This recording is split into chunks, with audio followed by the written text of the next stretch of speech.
As a beginner rider, I tried to ride a motorcycle on a tight budget, and I'm going to share what I learned along the way.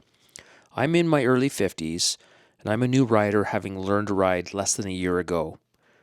When it comes to riding a motorcycle on a budget, understanding the real cost is crucial for potential riders. It's essential to know what you're getting yourself into, financially speaking, so that you're able to get started without any major surprises. Let's talk about the general cost of ownership, and then I'll break down how much I spent on my motorcycle and riding gear, plus any accessories I put on my motorcycle to make my riding experience more enjoyable. One of the biggest misconceptions about motorcycle expenses is that they're always going to be less than car expenses, and while that's true in most cases, it's not always true. Motorcycle expenses can vary greatly depending on the type of bike, how often you ride, and how well you maintain your bike. Another common misconception is that motorcycle insurance is always going to be less expensive than a car. Unfortunately for me, the cost of insuring my motorcycle is nearly the same as my car.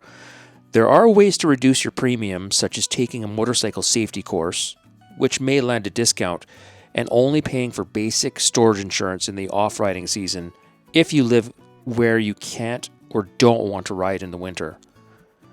Many budget-conscious riders also assume that they'll have to sacrifice performance and style for affordability. There are plenty of affordable motorcycles on the market that still offer great performance and looks, whether you're buying new or used. Also, some riders think that maintenance is going to be a huge hassle and expense, but with the right knowledge and skills, you can actually do a lot of the maintenance work yourself, saving you money and giving you peace of mind. When it comes to motorcycle ownership, there are several key costs you need to consider. First, there's the purchase price of the bike itself. Whether you're buying new or used, this is going to be your biggest upfront cost. Next, there's insurance. As I mentioned earlier, insurance can be pricey, but there are ways to reduce your premiums. Then there's the maintenance, which can range from routine tasks like oil changes to more major repairs.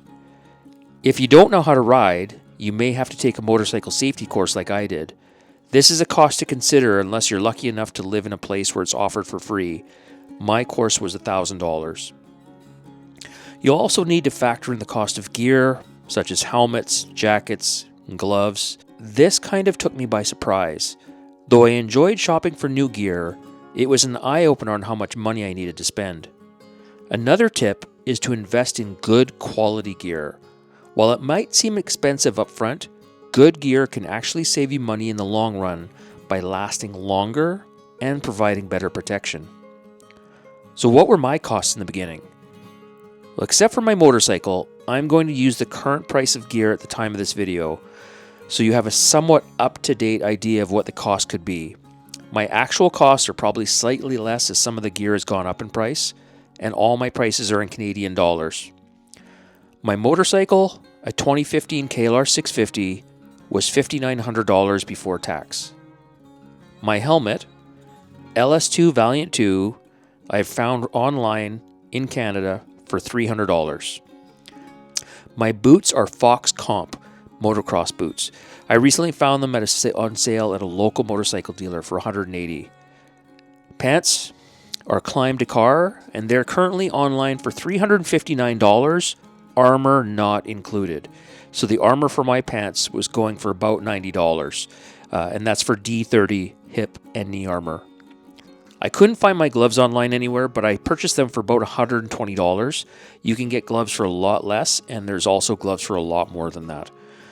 My first jacket is the biggest surprise.